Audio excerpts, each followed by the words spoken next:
ओम श्री परमात्मने नमः। आज हम लोग सप्तम अध्याय श्रीमद् भगवत गीता का प्रारंभ कर रहे हैं। 6 अध्यायों में मुझे लगता है आपके अंदर जितने प्रश्न थे उससे ज्यादा उत्तर प्राप्त हुए होंगे।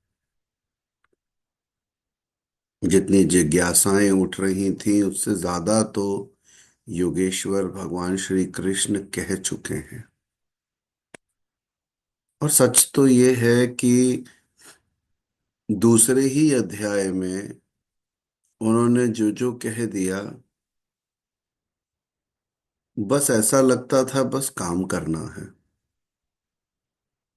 बार बार इसको अध्ययन करना है, उसकी गहराई जानने का प्रयास करना है और ये देखना है कि अपने जीवन में कितना लग रहा है।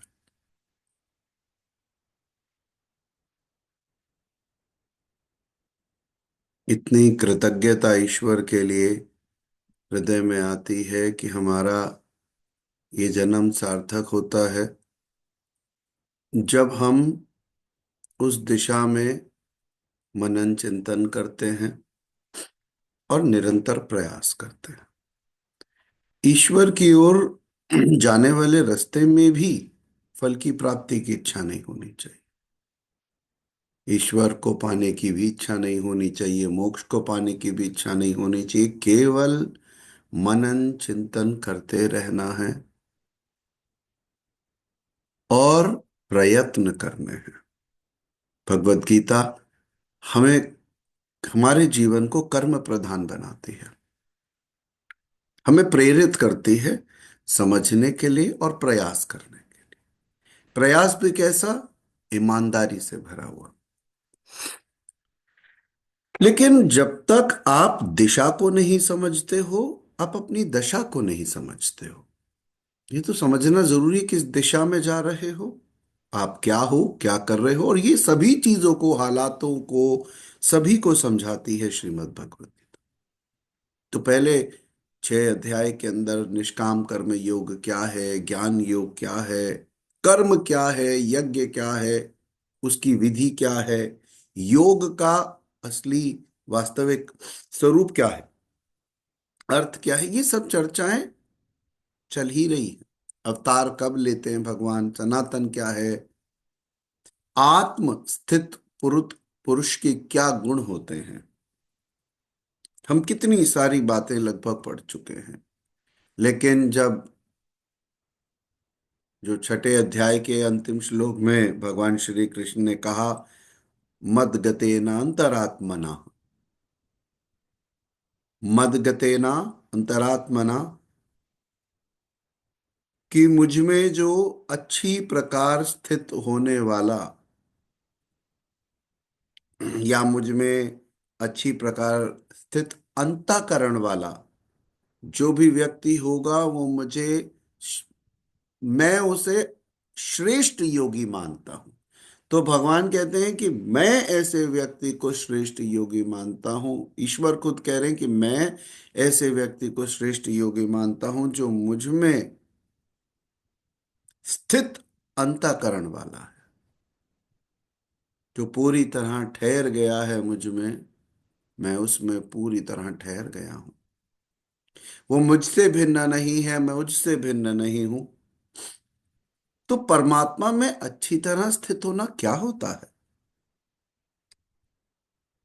कैसे स्थित हुआ जाए इस माया में भी परमात्मा में, जबकि आपका मन चंचल है, अ- अस्थिर है, अस्थाई है। कैसे परमात्मा को प्राप्त हुआ जाता है? तो कभी कभी योगियों को भी ये खटकता है कि कहीं कोई ऐसा तो नहीं, हम प्रयत्न तो कर रहे हैं, कहीं कोई कसर रह गई हो, ये अवस्था पूरी तरह नहीं आई हो। तो इन्हीं प्रश्नों का उत्तर भगवान देते हैं। जब आप श्रीमद् भगवत गीता पढ़ेंगे तो आपको एक बड़ी सुंदर बात समझने में आएगी कि भगवान एक सही तरीके से पढ़ा रहे हैं। एक अच्छे गुरु का ये गुण होता है कि पहले वो भूख या प्यास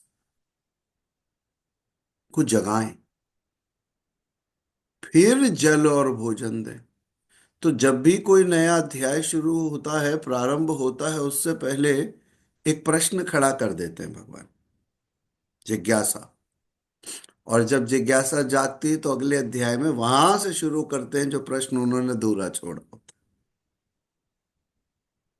कि जब तक तुम में पात्रता नहीं, जब तक तुम में जिज्ञासा नहीं, फिर उत्तर देने का क्या अर्थ है? व्यर्थ तो बोलने का वैसे भी कोई मतलब नहीं बनता। तो छठे अध्याय में उन्होंने एक बिंदु अधूरा छोड़ दिया जिसका उत्तर अब आना है। क्या बिंदु छोड़ा?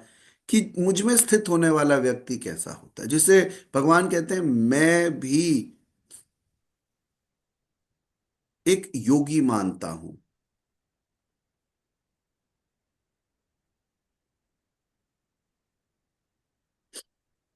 श्लोक सुनते हैं सप्तम अध्याय के, और उसके बाद धीरे धीरे उस पर मनन करेंगे और उस पर बातचीत भी करते चले जाएंगे।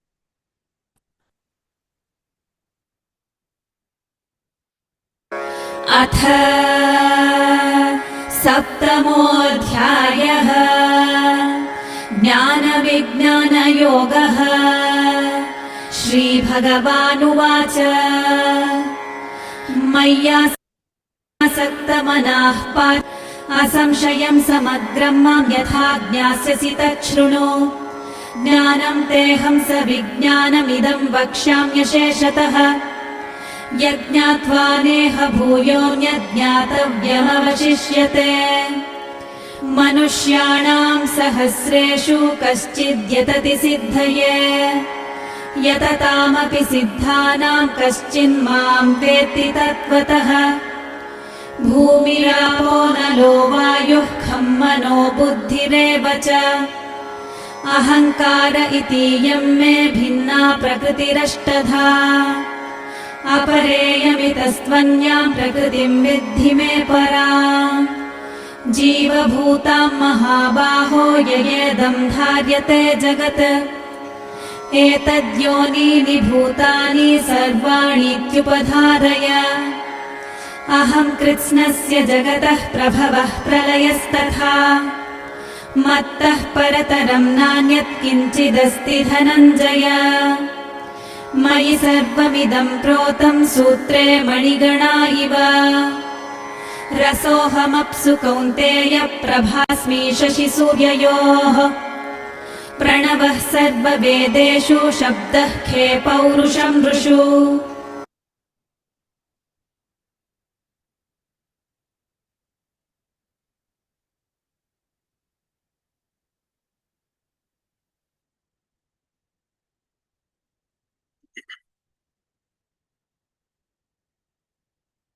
समझने का प्रयास करते हैं। पहले श्लोक में भगवान श्री कृष्ण कहते हैं, तू मुझ में आसक्त हुए मन वाला, मुझ में आसक्त हुए मन वाला, बाहरी नहीं, मदा श्रेय, मेरे परायण होके योग में लगा हुआ है, तो ध्यान से सुन।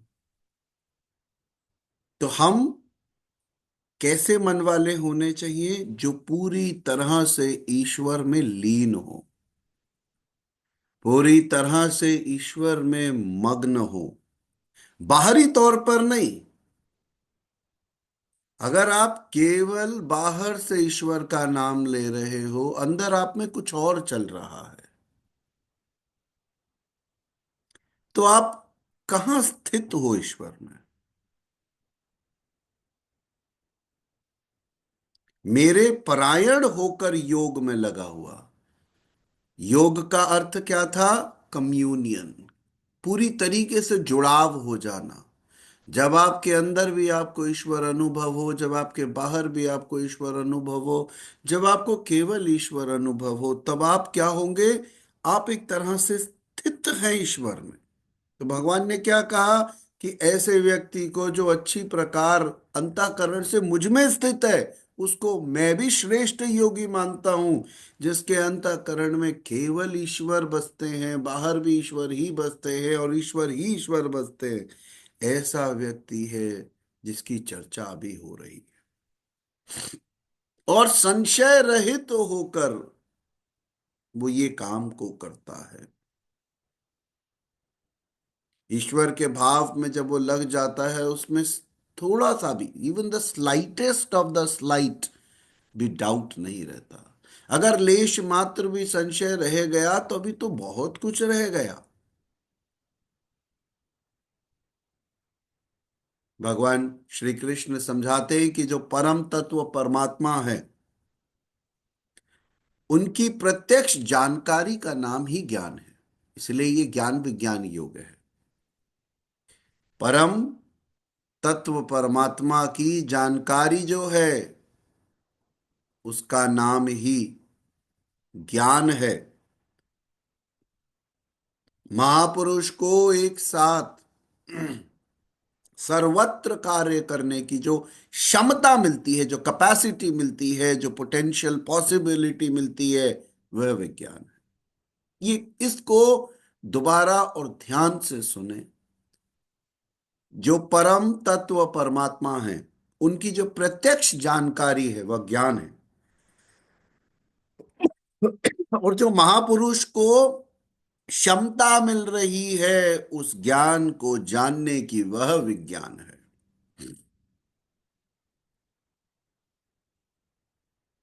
कैसे वह प्रभु एक साथ सबके हृदय में काम करते हैं।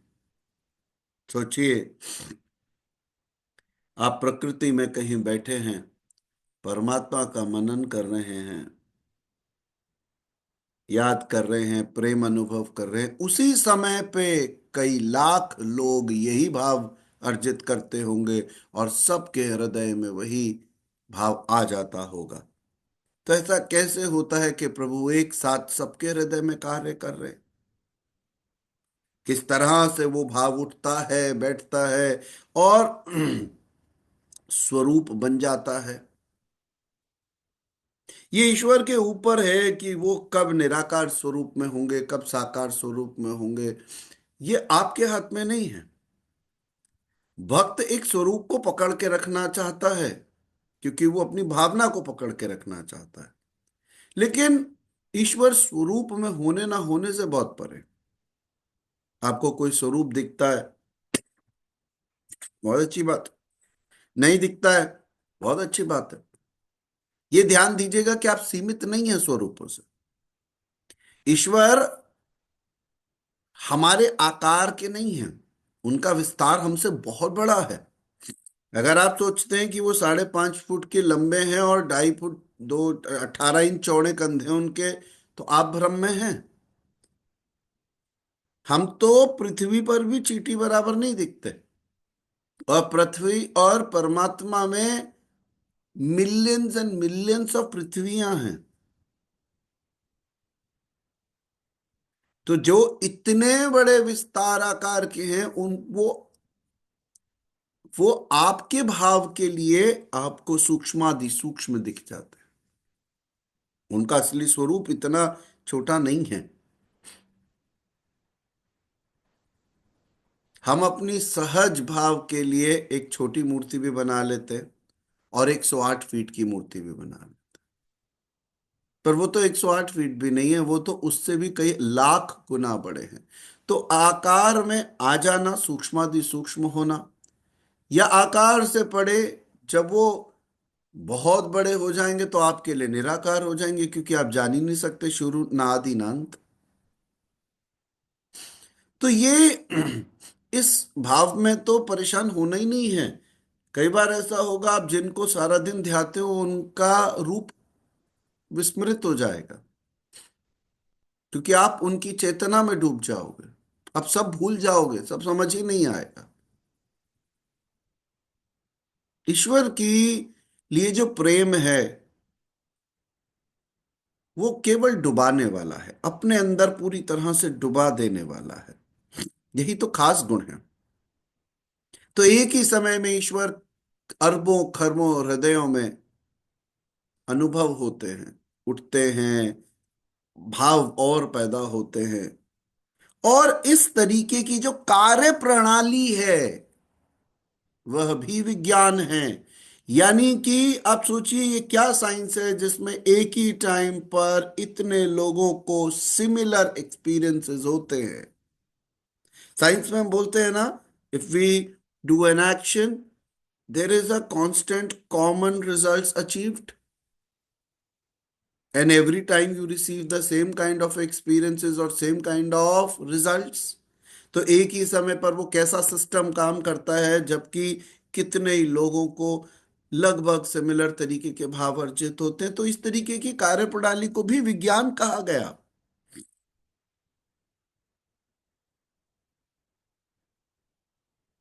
ये मनन का विषय है कि हजारों मनुष्य में कोई ही मनुष्य मेरी, यानी परमात्मा कहते हैं मेरी प्राप्ति के लिए यत्न करता है, और उस यत्न करने वाले योगियों में भी कोई बिरला पुरुष होगा जो मुझ तत्व में यानी ईश्वरीय तत्व में साक्षात्कार के साथ जानता है।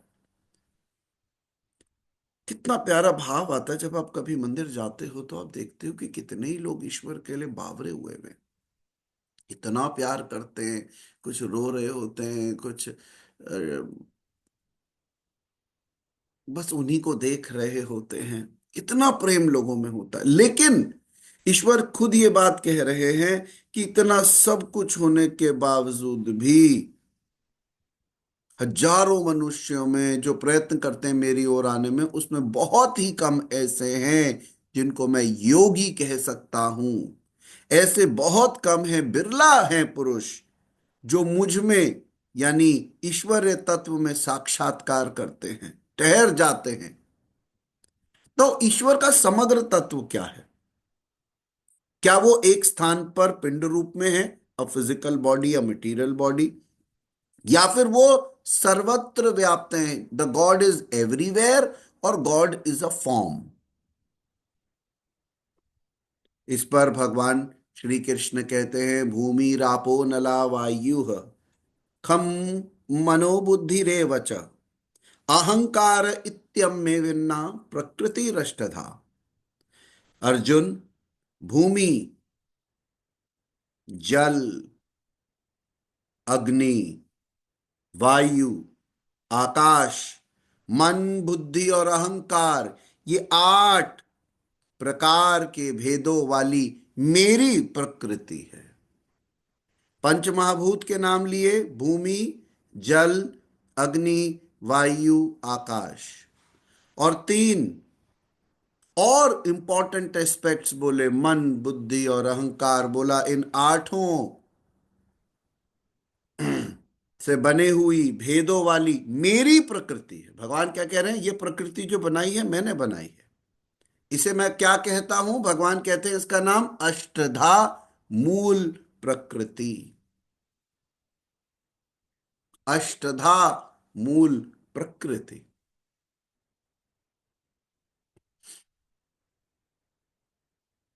भूमि, जल, अग्नि, वायु और आकाश के अलावा मन, बुद्धि और अहंकार, 8 तत्वों से बनी हुई प्रकृति को भगवान ने कहा अष्टधा मूल प्रकृति। और उन्होंने कहा ये जो 8 प्रकारों वाली जो मेरी प्रकृति है वह मेरी अपरा प्रकृति है। अपरा का क्या अर्थ होता है? अपरा मतलब जड़ प्रकृति है। इससे कोई फिजिकल क्रिएशंस होगी, 5 पंच महाभूत तो मटीरियल रेल्म्स में ले जाएगा। शरीर का निर्माण बिना पंच महाभूत के नहीं हो सकता। लेकिन आत्मीय तत्व जो है उसे इसकी जरूरत नहीं है, वो सूक्ष्म होता है। तो भगवान कह रहे हैं मेरी 2 प्रकृतियां हैं। एक प्रकृति कैसी है? अपरा। कई बार मैंने पहले भी, जब भी हमने कभी भी सेशंस किए होंगे, या तो अष्टवक्र गीता में या ब्रह्म सूत्र में, परा अपरा पे जरूर कई बार बात की होगी। अपरा प्रकृति है, भगवान कहते हैं जो मेरी अपर प्रकृति है उसके अंदर वो अष्टधा प्रकृति है। और कहते हैं इससे दूसरी जो जीव रूप है वो है परा प्रकृति। परा के अंदर क्या है? चेतन को जान, कॉन्शियसनेस को। तो दो एक जड़ प्रकृति है, वो कैसी है? अपरा। जड़ प्रकृति कैसी है? अपरा, वो अष्टधा है।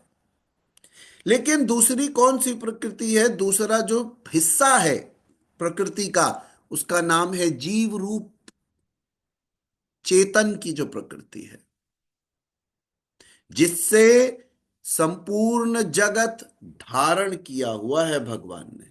वो उसी कॉन्शियसनेस के थ्रू सबके हृदय में बसते हैं। और वही जो चेतना हमारे अंदर व्याप्त है उसे क्या कहा गया? जीवात्मा। इसलिए तो हम क्या कहते हैं? पंच महाभूत के आगे अलावा मन चित्त बुद्धि अहंकार के परे आत्मा है।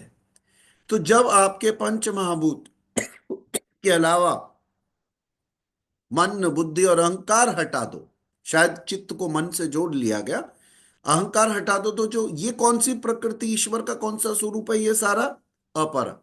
और इसके बाद जो सूक्ष्म रह जाता है, जो जो आपकी चेतना है, उसको उन्होंने क्या कहा? जीवात्मा कहा। कहा ये भी मेरी प्रकृति है, इसमें भी मैं बसता हूं, लेकिन जो मेरा परा स्वरूप है वो जीवात्मा का स्वरूप, जैसे हम अंतरात्मा कहते हैं, वो स्वरूप है मेरा। जीवात्मा भी प्रकृति के संबंध में रहने के कारण प्रकृति ही है। लेकिन ये दोनों स्वरूप एक दूसरे से भिन्न है। और आप देखिए कितने ही लोग इस भैंस में लगे हुए हैं कि निराकार सत्य है, साकार सत्य नहीं है, साकार करना चाहिए, वो उससे भक्ति होती है, निराकार से भक्ति नहीं होती है। मैं तो मैक्सिमम लोगों को देखता हूं कि वो हम क्या कर रहे हैं? समय व्यर्थ। ईश्वर का विषय केवल आत्मीय मनन चिंतन प्रेम और डूब जाने का है, बोलने का है ही नहीं, ज्यादा आर्ग्यूमेंट्स का नहीं। जिसको जो मार्ग मिला, जो नाम मिला, जो स्वरूप मिला, बिना कोई स्वरूप के ईश्वर्य भाव मिला, ईश्वर्य सत्ता मिली, अपरा मिला, परा मिला, जिस रास्ते पे जहां हो टिक के बस उतरते जाओ, जहां कुएं को पकड़ लिया गहरा उतरते जाओ।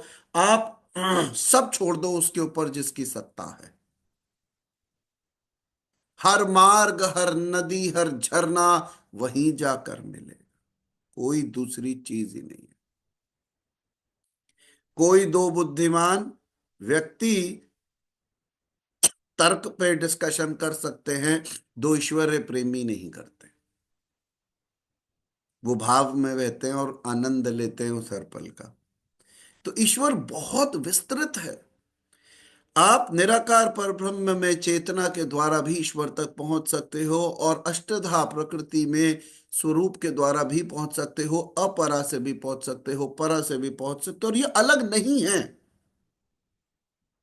चेतन को अगर फॉर्मुलेशन नहीं चाहिए होता तो फिजिकल क्रिएशंस ही नहीं होती। तो दे सपोर्ट ईच अदर। और बिना उस चेतन के ये कोई भी अपरा जो जड़ है वो भी काम नहीं करेगी। तो जड़ चेतन तो एक दूसरे के क्या हैं? सपोर्ट सिस्टम्स हैं। एक कोर अंदर है जो चला रहा है। चेतन क्या है? जड़ को चलाता है। और जड़ क्या है? जड़ फिजिकल बीइंग है जिसके द्वारा कर्म होता है। तो they are kind of interwoven into each other, supportive each other. लेकिन ईश्वर क्या कहते हैं? और हमारे शरीर के अंदर भी आपके हृदय और हृदय के ऊपर परा है। इसलिए जब भी कभी आत्म तत्व की बात की गई होगी, कितने संतों ने हृदय की कही, ज्यादातर संतों ने जो पुराने ग्रंथों में जिन्होंने लिखा, महान ऋषि मुनियों ने उन्हें हृदय की बात करी। लेकिन कंठ पे भी चर्चा की गई, उससे ज्यादा आगे चक्र पे मॉडर्न समय में बहुत चर्चा की गई। और ये स्थान है ईश्वर की गद्दी, जिसको हम बोलते हैं अंदर 84 रूट और बाकी बाहर, पूरा शरीर के बाहर। तो हृदय के ऊपर ही परा है और हृदय के नीचे अपरा। बुरा कुछ नहीं है, नीचा कुछ नहीं है, खराब कुछ नहीं है।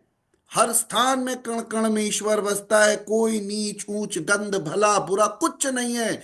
इस उंगली में भी मेरे ईश्वर ही बसते हैं, इस नेत्र में भी ईश्वर बसते हैं, कान में भी ईश्वर, पूरी अष्टधा प्रकृति में ईश्वर ही बसते हैं। पंच तत्व में भी ईश्वर ही है, मन में भी ईश्वर ही है, बुद्धि में भी ईश्वर ही है, अहंकार में भी है। लेकिन आप इसके अंदर एंटेंगल हो जाते हो, क्योंकि यह अष्टधा है, इसलिए फंसा सकती है। इसीलिए लोग बार बार कोशिश करते हैं कि मैं अपरा की बजाय, नीचे की बजाय परा में जाऊं, आसानी से मैं डूब सकूंगा, क्योंकि यहां मैं फंस सकता हूं, या मैं फंस सकता हूं। लेकिन कुछ भी ईश्वर से पर एग्जिस्ट नहीं करता है। Nothing in this world is devoid of God. But ऊपर के हृदय के ऊपर का भाग क्या है? परा। इसलिए परा भक्ति जो है वो इशारा दे रही है अब आपके बाहर आने का। बट अपरा में रह के भी भक्तों ने ईश्वर को पाया। ऐसे भी बहुत एग्जाम्पल्स हैं। सवाल यह है, मैंने क्या कहा, आप जहां हो, जिधर हो, जैसे हो, वहीं डूबते जाओ। कुछ भी नहीं एग्जिस्ट करता आप, बल्कि मैं इसको ये नहीं कहूंगा कुछ भी ऐसा एग्जिस्ट नहीं करता जो ईश्वर से परे। मैं ये कहूंगा हर चीज ईश्वर में ही घट रही है। ये पूरी अष्टधा प्रकृति, यानी पूरा जड़ और पूरा चेतन ईश्वर के अंदर है। ईश्वर के बाहर एग्जिस्ट नहीं कर रहा कुछ भी। आपका मैग्नेटोस्फियर, आपका एटमॉस्फियर, आप पूरे एग्जिस्टेंशियल, आपकी रियलिटी, आपके ट्रुथ, आपके थॉट्स, आपके डिजायर, सब ईश्वर में घट रहे हैं। इस समय भी ये चर्चा उनकी इच्छा से, उनके भाव से, उनकी प्रेरणा से, उनके शब्दों से, उनकी वाणी से ही हो रही है। हमारी हैसियत नहीं है कि हम ये सोच लें कि हम बैठेंगे, हम बोलेंगे, हम बात करेंगे और जगत सुनेगा। ये हमारी हैसियत में नहीं। ईश्वर निश्चित तौर पर जो चाहते हैं वो कराते हैं। जड़ को भी प्रेरणा वही देते हैं और चेतन भी उनकी प्रेरणा से ही काम करता है। इनके स्वरूप अलग हैं, जड़ चेतन के, इनकी प्रेरणाएं अलग हैं, लेकिन ये हैं ईश्वर स्वरूप ही। भाव प्रधान है ये मार्ग। आप में जितना भाव आएगा ना, एक दिन ऐसा होगा कि आपकी आंखें आपकी नहीं रहेंगी। भाव आएगा, रोना शुरू कर दो। हृदय में भाव बनते जाएंगे, आंखें जब आंखों आंखों से बरसते जाएंगे। आप कहोगे तो ऐसे ही हो गया जैसे ऊपर होते बेमौसम बरसात। इतनी जल्दी बारिश है, हमारी आंखें भी टपक पड़ती है, हमारी आंखें टपक पड़ती हैं। किसी को देखा तो आंखें टपक पड़ी, कोई भाव आया तो टपक, कुछ नहीं दिख रहा तो टपक। मतलब ईश्वरीय सत्ता ऐसी है जो आपको अपने अंदर डुबा लेती है, आप किसी और काम के नहीं रहते।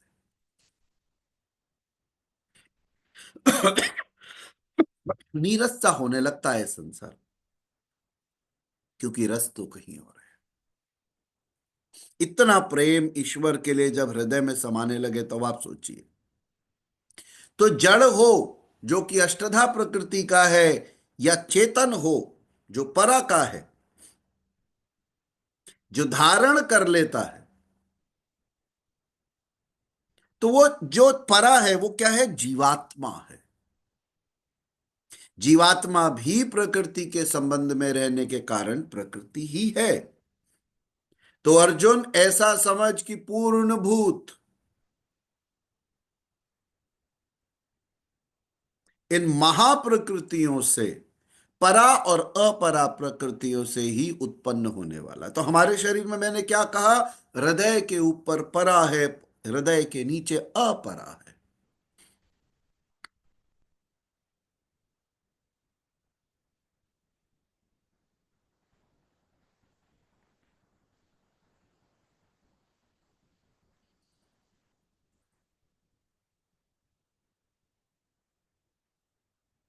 यही दोनों एकमात्र योनियां हैं। भगवान कहते हैं, मैं संपूर्ण जगत की उत्पत्ति या प्रलय रूप हूं, यानी मैं ही मूल कारण हूं। संपूर्ण जगत की उत्पत्ति और प्रलय रूप मैं ही हूं, मैं ही मूल कारण हूं। क्योंकि जगत की उत्पत्ति भी मुझसे है। और प्रलय भी मुझसे है।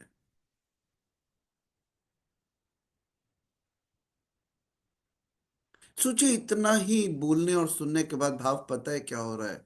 अब हम अगला वाक्य क्यों बोलने वाले हैं? क्योंकि ये वाक्य भी उनसे ही शुरू हो रहा है, और जब चुप हो गए तो उनमें ही अंत हो गया।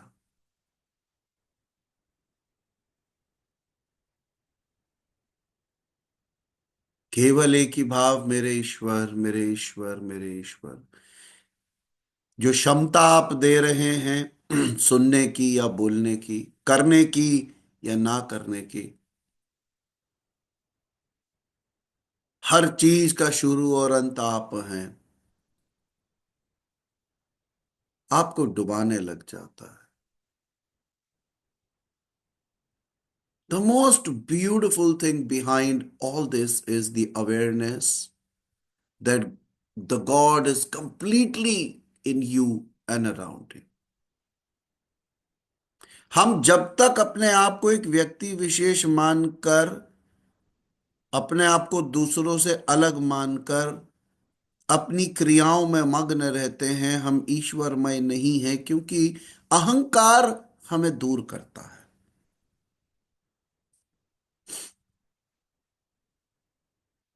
लेकिन जब मय का भाव हट जाता है, अंदर और बाहर ईश्वर महसूस होता है। यानी कि परा को अपरा की मदद मिलने लगे। बाधाएं नहीं, मदद मिलने लगे।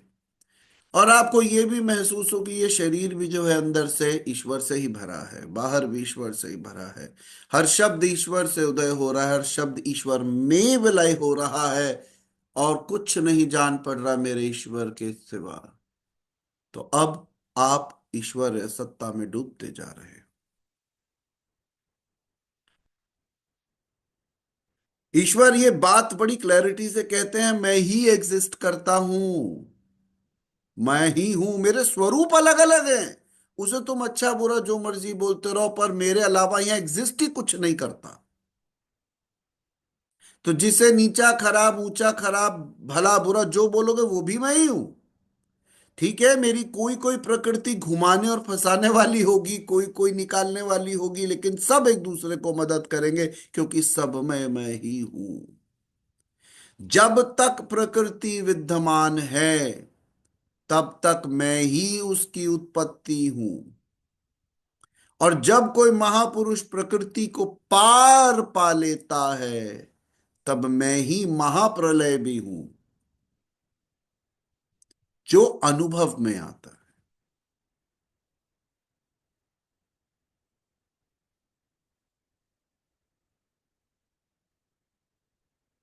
भगवान श्री कृष्ण के अनुसार प्रकृति अनादि है, परिवर्तन होते रहते हैं, पर ये कभी नष्ट नहीं होते।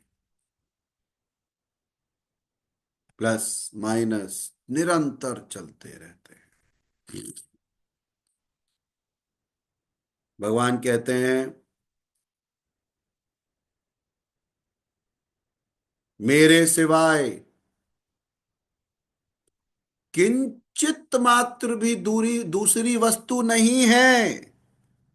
मेरे सिवाय किंचित मात्र भी दूसरी वस्तु नहीं है।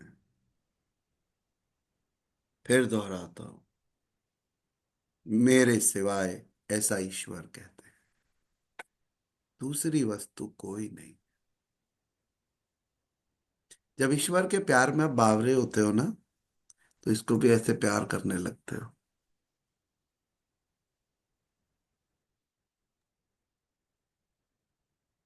ईश्वर से प्रार्थना है कि जो वाक्य 3 बार दोहराया गया, ये हम सब के अंतःकरण में गहरे में उतर जाए।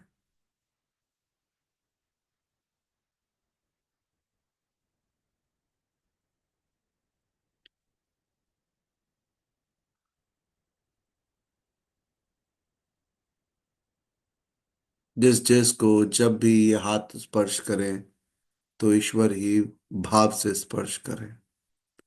जिस जिस को ये आंखें देखें, इस भाव से ही देखें कि ईश्वर को देख रही हैं। इस संसार में ईश्वर की रची हुई अष्टधा प्रकृति भी ईश्वर का ही भाव अर्जित करे।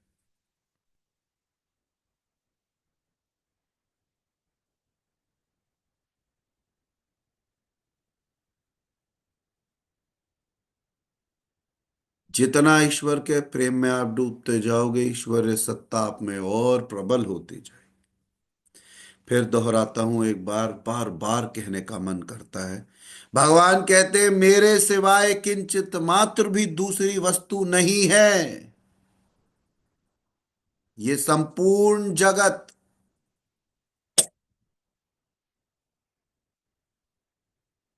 सूत्र में मणियों के सदृश्य मेरे में ही गुथा हुआ है। जैसे एक माला होती है, उसके अंदर छोटे छोटे छोटे मोती जो होते हैं धागे में पुरोए हुए होते हैं, वैसे ही ये सारा जगत मुझ में गुथा हुआ है और कुछ भी एग्जिस्ट नहीं करता मेरे सिवा।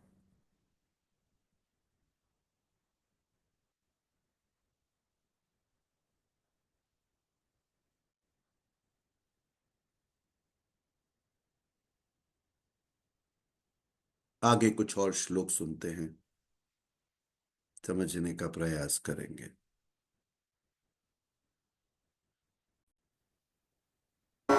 पुण्यो गन्धः पृथिव्यां च तेजश्चास्मि विभावसौ जीवनं सर्वभूतेषु तपश्चास्मि तपस्विषु बीजं मां सर्वभूतानां विद्धि पार्थ सनातनम् बुद्धिर्बुद्धिमतामस्मि तेजस्तेजस्विनामहम् बलं बलवतां चाहं कामरागविवर्जितम् धर्मा विरुद्धो भूतेषु कामोऽस्मि भरतर्षभ ये चैव सात्विका भावा राजसास्तामसाश्च ये मत्त एवेति तान् विद्धि न त्वहं तेषु ते मयि त्रिभिर्गुणमयैर्भावैरेभिः सर्वमिदं जगत् मोहितं नाभिजानाति मामेभ्यः परमव्ययम्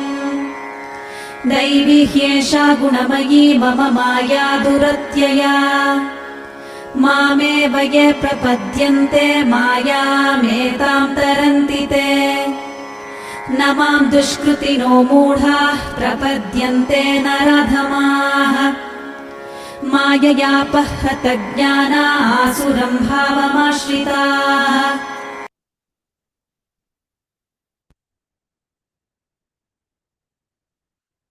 जो सत्य अभी हम लोगों ने डिस्कस किया, वही बातें अभी आगे भी आएंगी कुछ श्लोक में। ऐसा नहीं है कि परा अपरा में क्या फंसा देने वाला होता है। और यही प्रयास हम लोग करेंगे कि हम ये समझ सकें कि जो भी हम बात कर रहे हैं ये किस तरीके से कॉम्प्लेक्स है। पूरा सिस्टम कॉम्प्लेक्स क्यों हो जाता है? हमारा मन फंसाता है। ये सारा काम मन करता है।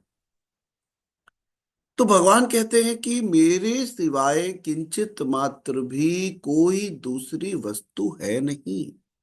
ये पूरा का पूरा संसार जैसे मणियां होती हैं वैसे ही मुझ में गुथा हुआ है। जल में मैं रस हूं। आप टेस्ट को मानो कि आप जब पानी का टेस्ट हो। चंद्रमा और सूर्य में ईश्वर कहते हैं मैं उनका प्रकाश हूं, क्योंकि आप उन्हीं से तो जानते हो। जल को कैसे जानते हो? उसके स्वाद से। सूर्य को कैसे समझने का प्रयास करते हो? उसके प्रकाश से। जब आपको प्रकाश आकाश में नहीं दिखता तो आप ऐसा मानते हो सूर्य अस्त हो गया। सूर्य अस्त होता नहीं है, सूर्य तो वही रहता है। लेकिन आपको क्यों नहीं प्रतीत होता सूर्य? क्योंकि उसका प्रकाश नहीं दिख रहा। तो चंद्रमा और सूर्य में मैं उनका प्रकाश हूं। संपूर्ण वेदों में ईश्वर कहते हैं मैं ओंकार हूं। ओंकार मतलब स्वयं का आकार हूं। इसीलिए जो श्लोक मैंने आपसे मंत्र का जाप करने के लिए कहा, वो है ओम। हर समय श्वास के साथ ओम चलता रहना चाहिए। भगवान ने हर ग्रंथ में हर जगह अपना स्वरूप ओमकार बताया। निराकार भी वो ओम है, साकार भी वो ओम है। वेद में भी वो ओम है, पुराण में भी वो ओम है। तो ओमकार क्या है? ईश्वर है, स्वरूप है। तो वो कहते हैं कि मैं चार वेदों में ओंकार हूं, आकाश में मैं शब्द हूं जो साउंड है, और पुरुषों में मैं पुरुष तत्व हूं। पृथ्वी में मैं गंध हूं। आप लोगों में जितने लोगों ने कभी, अगर वास्तु में जो भी स्टूडेंट्स रहे होंगे, ये हम लोग तब भी बात बताते हैं कि आप सॉइल को कैसे सेंस करते हो, थ्रू स्मेल। वाटर को कैसे जज करते हो, थ्रू टेस्ट। तो जो जो लोगों ने वास्तु पढ़ा है, निश्चित तौर पर उन लोगों ने ये भी बात पढ़ी है। तो आप पृथ्वी को कैसे जज करते हो? स्मेल से। अग्नि को कैसे जज करते हो? उसके तेज से।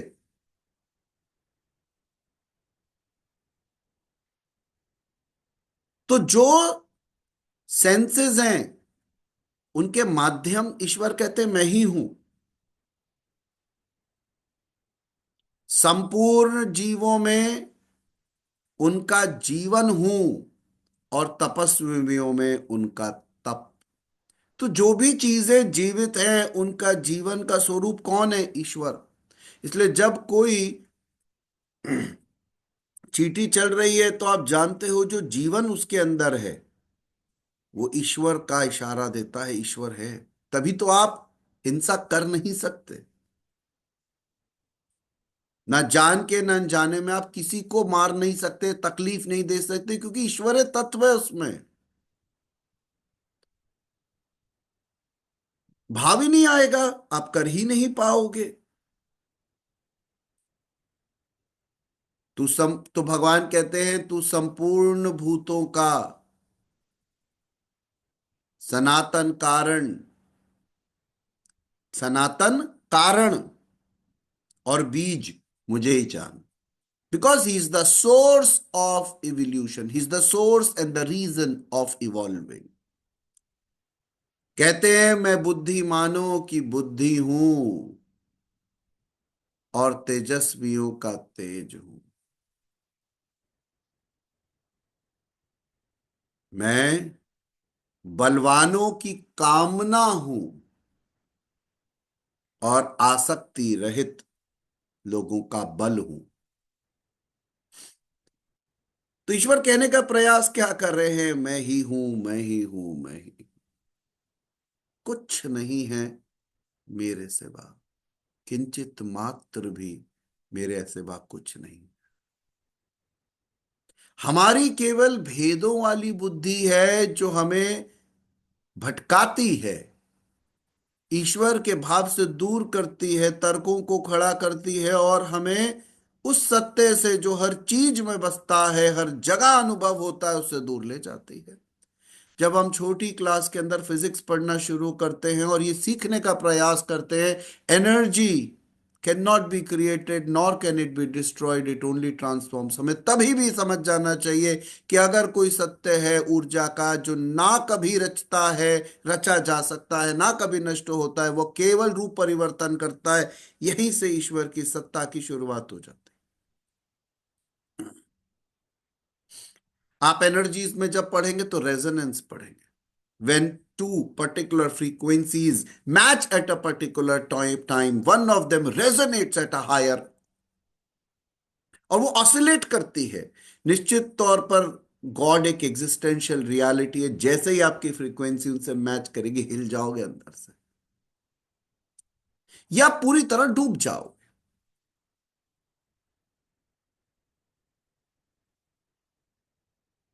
सत्य एक ही है। विज्ञान कुछ भिन्न बात नहीं करता, बस उसके तरीके अलग है। वो अपरा के द्वारा ही अपनी बात को सिद्ध करता है। लेकिन जब आप फिजिक्स में ऊर्जा का विज्ञान पढ़ते हो, तो परा की तरफ चले जाते हो।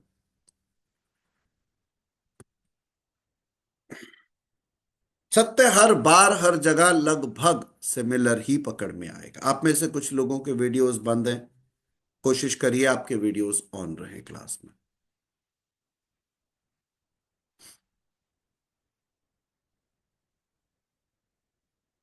तो भगवान कहते हैं सभी भूतों में धर्म के अनुकूल कामना भी मैं ही हूं, और परब्रह्म परमात्मा ही एकमात्र धर्म है। इसको नोट करिए बार बार और लिखिए, परम पिता परमात्मा ही एकमात्र धर्म है। परम पिता परमात्मा ही एकमात्र धर्म है, और कोई धर्म एग्जिस्ट नहीं करता।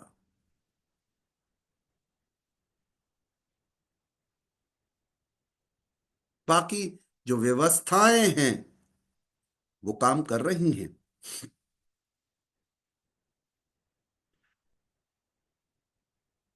वह शाश्वत आत्मा है और वही धर्म है। ईश्वर कहते हैं सारी इच्छाएं छोड़ दो, सब वर्जित है। अगर करना चाहो तो ईश्वर प्राप्ति की कामना कर सकते हो। और सच तो ये है, मेरा अंतःकरण तो ये कहता है उसे भी प्राप्त करने की कामना नहीं करनी चाहिए। क्योंकि आप एक गहरी श्वास लो, जो आपके अंदर है, आप जिसके अंदर हो, उसे प्राप्त भी क्या ही करना, जो आपसे दूर ही नहीं है। और आप नहीं हो, ईश्वर ही है आपके अंदर, ये देखने का भाव है।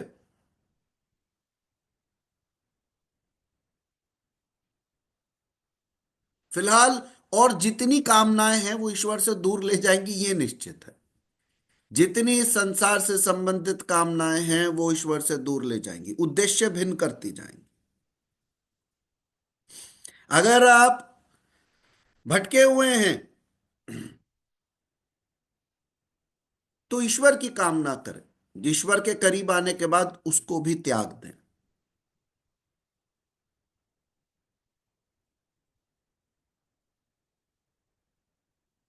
जो सत्व गुण, सात्विकता से उत्पन्न होने वाले भाव हैं, जितने भी भाव सात्विकता से उत्पन्न होते हैं, रजोगुण से तमोगुण से उत्पन्न होने वाले भाव हैं, उन सब को तू मुझसे ही उत्पन्न होने वाला जान। अब सोचिए, भगवान बार बार ये बात बोल रहे हैं कि मेरे से परे, मेरे से भिन्न कुछ एग्जिस्ट नहीं करता।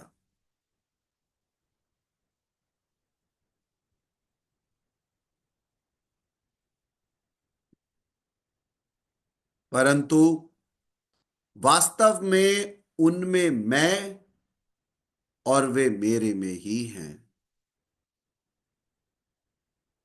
इसीलिए एक बार करीब 3 या 4 साल पहले, मुझे ऐसा याद है, एक audio power of God is with in group पे डाला था। शायद योगेश जी का कोई प्रश्न था या कोई बात उठी थी, और उस कंटेक्स्ट में मैं किसी बगीचे में वॉक कर रहा था और एक बात मन में आई, और एक ऑडियो डाला था ग्रुप पर। उस ऑडियो में ये कहा था, मुझे लगता है शायद 4 साल हो गए होंगे, कि जो सबसे करीब है और जो सबसे ज्यादा जुड़ा हुआ है, उसे सबसे पहले पता चलता है कि आप में क्या चल रहा है। और ईश्वर से ज्यादा करीब और ईश्वर से ज्यादा जुड़ा हुआ कोई और नहीं है। इसलिए भाव भी आप में जागृत होता है तो ईश्वर को मालूम है। ईश्वर को एक आवाज लगाना भी बहुत है। तड़प के साथ एक बार भी आप आवाज लगाते हो तो ईश्वर के साथ आप रेजोनेट कर जाते हो। लाखों बार पुकारने की जरूरत नहीं, वो दूर कहीं नहीं है। दूर कहीं नहीं है और किसी से नहीं है, बस आप जुड़े हुए हो तो संपर्क स्थापित हो जाएगा, जुड़े हुए नहीं हो तो संपर्क स्थापित शायद आसानी से ना हो पाए। तो भगवान क्या कह रहे हैं कि जो चाहे सतोगुण से उत्पन्न होने वाले भाव हों या रजोगुण से हों या तमोगुण से हों, तो उन सब को मुझ में से उत्पन्न होने वाला जान। वास्तव में मैं उनमें और वो मेरे में ही, क्योंकि ना मैं उनमें खोया हूं और ना ही वे मुझ में प्रवेश कर पाते हैं, क्योंकि मुझे कर्म से स्पृहा नहीं है। भगवान किस में नहीं आते? कर्म बंधन में नहीं आते। भगवान निर्लिप्त हैं। भगवान को कुछ फर्दर पाना नहीं है, उनके कोई ऐसे हमारी तरह ऑब्जेक्टिव्स नहीं है। तो ये जो भी कर्म है ये भगवान में प्रवेश नहीं पाते।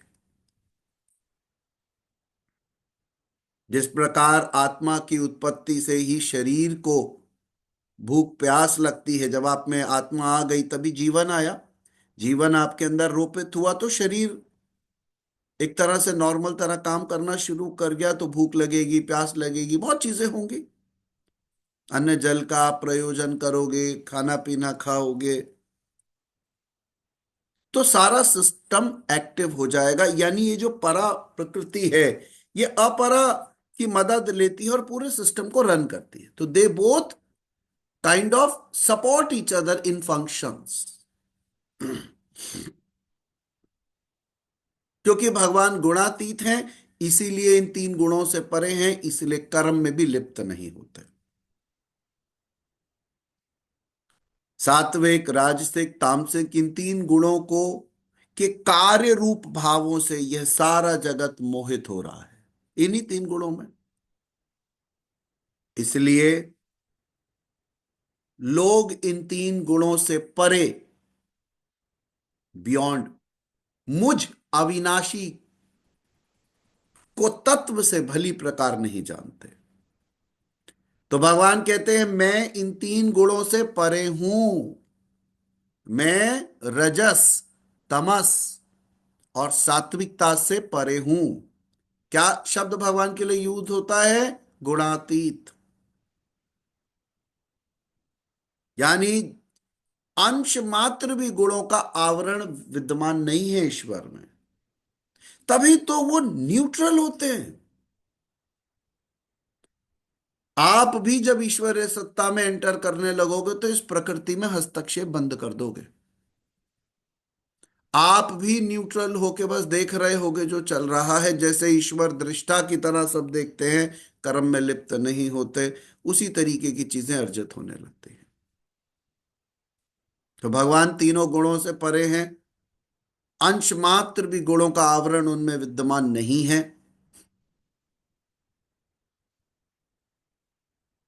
तो ये समझने की हमें जरूरत है।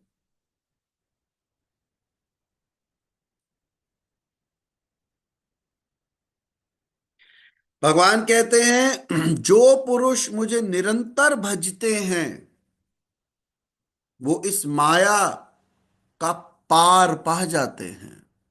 जो पुरुष मुझे निरंतर भजते हैं वो इस माया का पार पा जाते हैं।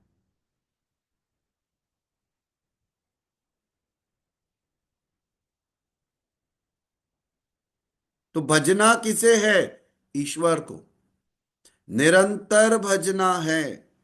ये ध्यान दीजिएगा कि ये जो प्रकृति है ये आपको एंटेंगल भी कर सकती है। तो आपको एक ही चीज जाननी है, ईश्वर तत्व। प्रकृति में भी ईश्वर को ही जानिए, हर चीज में ईश्वर को जानिए, हर भाव में ईश्वर को देखिए। ईश्वर को पकड़ने का प्रयास करें, उस ऑब्जेक्ट को नहीं। ये गिलास नहीं, ये गिलास के परे ईश्वरीय भाव है, तो आप जब छू रहे तो उसी प्यार से छू रहे हैं, उसी अनुभव से छू रहे हैं। अदरवाइज प्रकृति क्या करेगी? एंटैंगल कर देगी। ईश्वर कहते हैं जो मुझे निरंतर भजते हैं वह जानते हैं। फिर भी कितने लोग हैं जो नहीं भजते। तो माया के द्वारा जिनके ज्ञान का अपहरण हो गया है, या जो असुरी स्वभाव को धारण हुए हैं, वे मनुष्य में अधम हैं। काम, क्रोध, ऐसी जितनी भी दुष्कृत्य हैं उनको करने वाले मूढ़ लोग मुझे कभी नहीं जानते।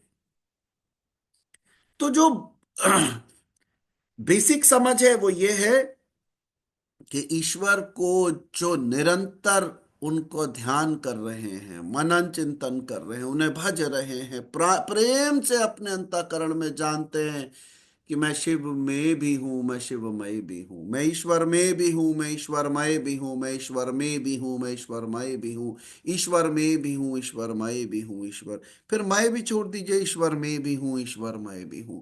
अंदर बाहर केवल ईश्वर प्रतीत होता है, सब में ईश्वर प्रतीत होता है।